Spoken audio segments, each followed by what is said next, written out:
Good morning students. आज हम nitrogen स्थिरीकरण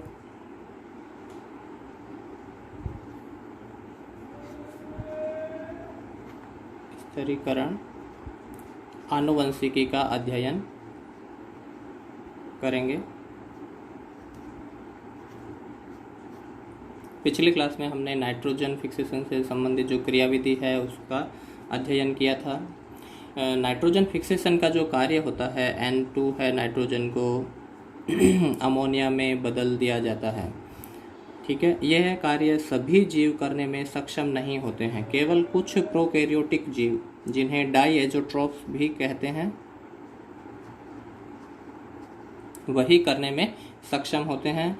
ऐसा क्यों होता है? क्योंकि उन जो डाइएज़ोट्रॉप्स होते हैं उनमें कुछ विशेष प्रकार के जीन उपस्थित रहते हैं, जिनके कारण वो नाइट्रोजन को स्थिरीकरण करने में सक्षम होते हैं।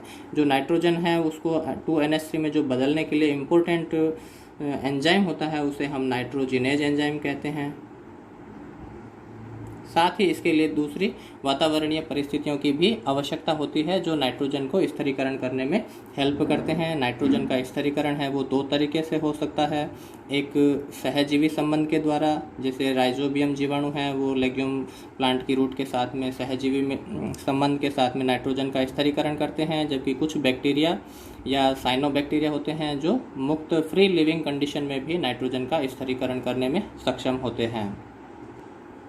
तो नाइट्रोजन फिक्सेशन से संबंधित जो जीन हैं उनकी जो स्टडी है, एक तो जैसे राइजोबियम में की गई है तथा क्लेब्सिएला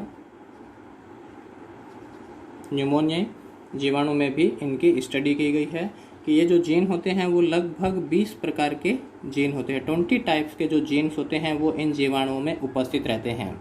बाकी जैसे ई कोलाई जीवाणु है वो नाइट्रोजन का स्थिरीकरण नहीं कर सकता है, तो उसमें ये जीन है वो अनुपस्थित होते हैं। लेकिन यदि इन जीन को हम ई कोलाई जीवाणु में ट्रांसफ़र कर देते हैं तो वो भी नाइट्रोजन को फिक्सेशन करने में सक्षम होता है। तो ये जीन है, इनको 3 कैटेगरी में बांटा गया है। नाइट्रोजन फिक्सेशन से संबंधित जो जीन है वो 3 टाइप के होते हैं। एक जीन है जिन्हें हम बोलते हैं निफ जीन, एक है नोड जीन, और थर्ड टाइप के जो जीन हैं उन्हें फिक्स जीन या इनको हप जीन भी कहते हैं, और हाइड्रोजन अपटेक के लिए या नाइट्रोजन फिक्सेशन से संबंधित जो जीन होते हैं। निफ जीन होते हैं, ये इम्पोर्टेंट जीन होते हैं नाइट्रोजन फिक्सेशन के लिए। सबसे इम्पोर्टेंट जीन है वो निफ जीन होते हैं। इसमें लगभग 5 से 7 टाइप के जीन होते हैं। जो इनका जो मुख्य काम है ये नाइट्रोजिनेज एंजाइम का संश्लेषण करते हैं। क्या करते हैं? नाइट्रोजिनेज एंजाइम है जिसके 2 कंपोनेंट होते हैं, 2 सब यूनिट होती है। एक कंपोनेंट फर्स्ट जिसे डाई नाइट्रोजिनेज कहते हैं, कंपोनेंट सेकंड जिसे डाई नाइट्रोजिनेज रिडक्टेज कहते हैं। तो इन दोनों कंपोनेंट की जो सिंथेसिस है वो निफ जीन समूहों के जीन्स के द्वारा की जाती है। साथ ही इसके अंदर निफ जीन को रेगुलेट करने वाले रेगुलेटरी जीन भी उपस्थित रहते हैं। क्या होते हैं? निफ जीन के रेगुलेटरी जीन और नाइट्रोजिनेज की सिंथेसिस करने वाले जीन हैं। इन समूहों को हम निफ जीन कहते हैं।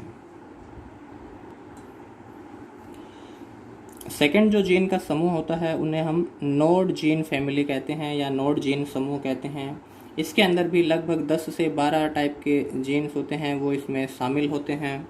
और ये जो नोड जीन है वो मुख्यतः सहजीवी जो बैक्टीरिया होते हैं उन्हीं में उपस्थित रहते हैं, जबकि फ्री लिविंग जीवाणुओं में इस तरह के जीन हैं वो उपस्थित नहीं होते हैं।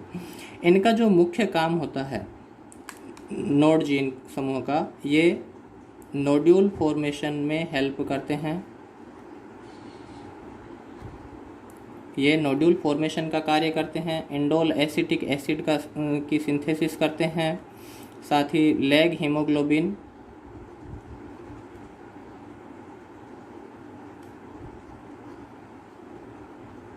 ग्लोबिन के संश्लेषण का कार्य है वो भी नोड जीन के द्वारा किया जाता है। ठीक है।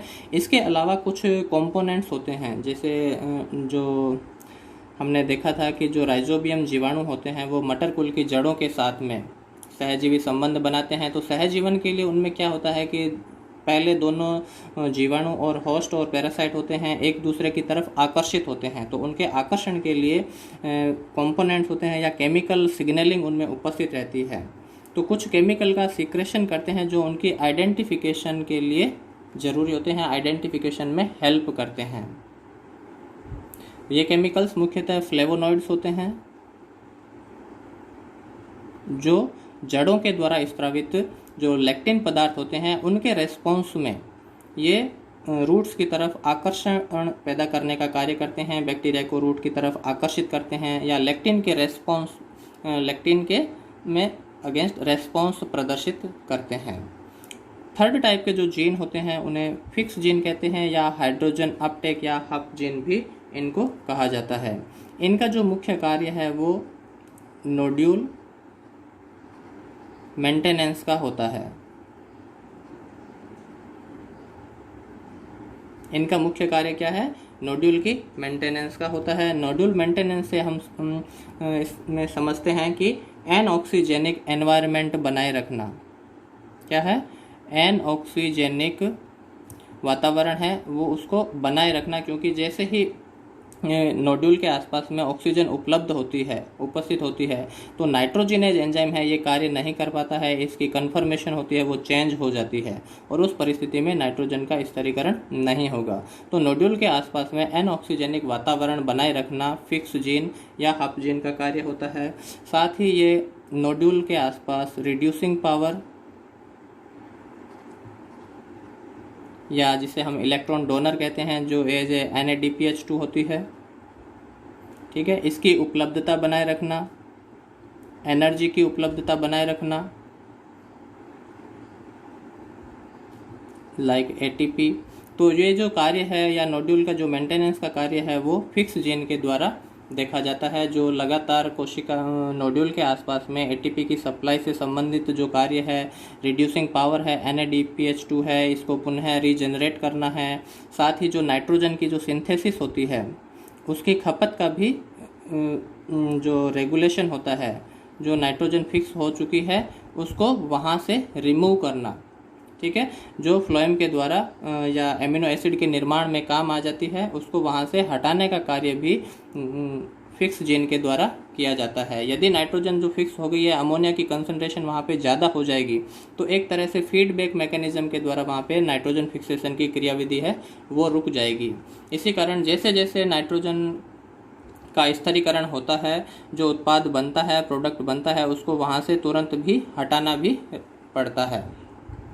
तो इस प्रकार से अपन ने नाइट्रोजन फिक्सेशन की क्रियाविधि, उससे जुड़े हुए जो जीन्स होते हैं उनकी प्रोसेस देखी है। तो मॉलिक्यूलर बायोलॉजी की जो अपनी फर्स्ट यूनिट है वो यूनिट कंप्लीट हो चुकी है। नेक्स्ट क्लास में हम नई यूनिट के साथ में हाजिर होंगे। Thank you.